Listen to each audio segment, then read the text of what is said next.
Hi, this is Tim of the 1916 Company. Welcome and thanks for logging on. If you love this watch, email me, Team Mosso at the1916company.com for purchase pricing and availability questions concerning this watch.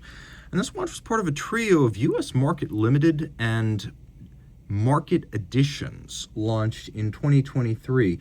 This was a USA edition exclusively, but not specifically limited. You were looking at the Grand Seiko Spring Drive Automatic 44GS Katana. Now, this is the Kawagane model. There are several different components that go into the traditional Japanese sword, and the Kawagane is the hardened high-carbon cutting edge of the katana. And so the tamahagane, which is the Japanese steel, generally refined from sand, where you'd find the ferrous elements and then isolate them, create the steel through fire, make it steel with carbon adjusted for the cutting blade. Now you've got this watch, and this watch, appropriately enough, is made of steel.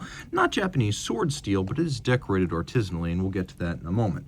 So it's a relatively compact watch, 40 in diameter. You can see the classic 1967 to present 44GS case form factor, 12.8 millimeters thick as I measure it, 46 lug-to-lug, and then if you include the solid end links to the bracelet, it's 50.1 millimeters across the wrist. And this is from the Heritage Collection, so it has a sort of vintagey 19 millimeter spacing between the lugs. We'll open up the clasp, throw it on my wrist. It wears quite nicely. Relatively flat, it'll fit under a cuff. You can see that the lugs are nowhere near the edge of my wrist. On the bracelet, but especially on a strap, this will fit a smaller wrist. I'd say 14 centimeters circumference wearing the watch on the bracelet, 13.5 centimeters circumference if you are wearing the watch on a strap. And again, despite the unusual shape, it is low and it will clear a cuff. The bracelet's a lovely piece. The steel Grand Seiko watches feature removable links fixed by screws. So you can see the removable links, but you can also see that there is an intermediate sized link on each side so you can fine tune the fit. We have a thick gauge steel single fold deploying clasp with the Grand Seiko logo externally in media blast with polish and a satin surround twin trigger release. You have to press both to open it up. And you can see a combination of satin and polish with a little bit of a rolled bevel on the side of the link. And the finishing here, it's not the endless folding and hammering of the Japanese sword, nor is this necessarily made of tamahagane steel. However, it is high quality 316L steel. And once it has been crafted into the form of the case, then it goes to the hand of the artisan, where the polished facets are spun against high RPM tin plates on Zalitz machines, where the artisans conduct what is known as Zaratsu polish. Basically, I think the Japanese term for Zalitz machine polishing.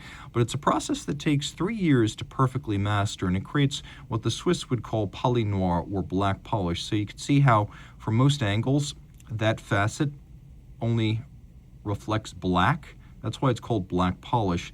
It's an optically smooth, almost mirrored finish that's distinctive of the Zaratsu polishing and makes this a hand-finished case. You have both creases and curves, polish, and satin, and I'm sullying it with my fingerprints. I apologize for that.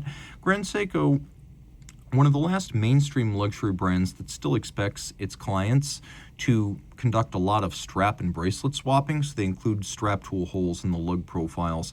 You can see that the junction between the lug and the case is an unusual one, and the bezel sits almost as if cradled between the peaks of the lugs.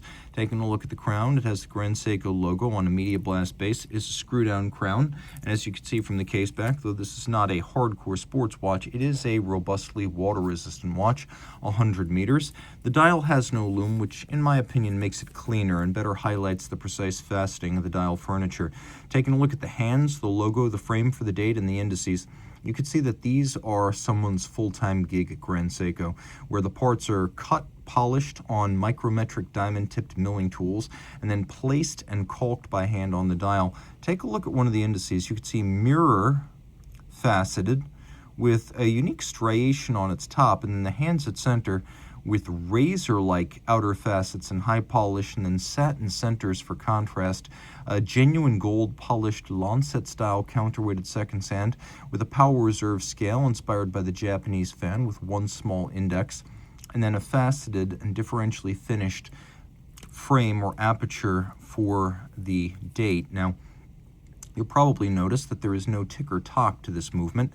It's spring drive. It is a completely smooth sweep. And so the spring drives the hands. There are no batteries or capacitors to power it, no stepper motors.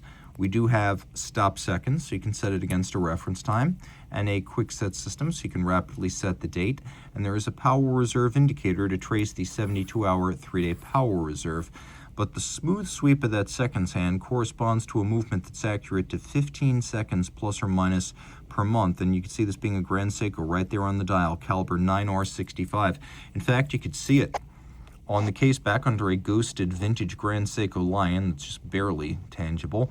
You could see this governing wheel. It's driven directly by the mainspring it turns, and it generates an induced electromagnetic force that drives a current that wakes up a quartz oscillator, which provides a back EMF, or a countervailing electromagnetic force that acts to brake the drivetrain and slow it down. As a braking force, it regulates the unfurling of the mainspring so that, for example, this hand covers exactly 60 seconds per circuit around the dial.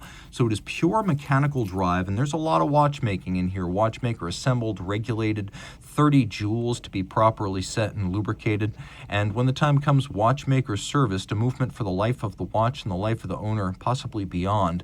So it's basically mechanical heart with quartz precision. And spring drive is a distinctive engineering tradition of Seiko and Grand Seiko.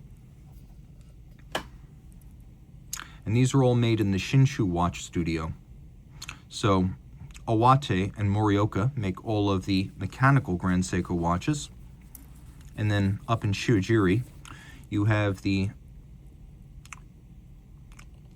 Shinshu watch studio, which handles the spring drive as well as the quartz watches.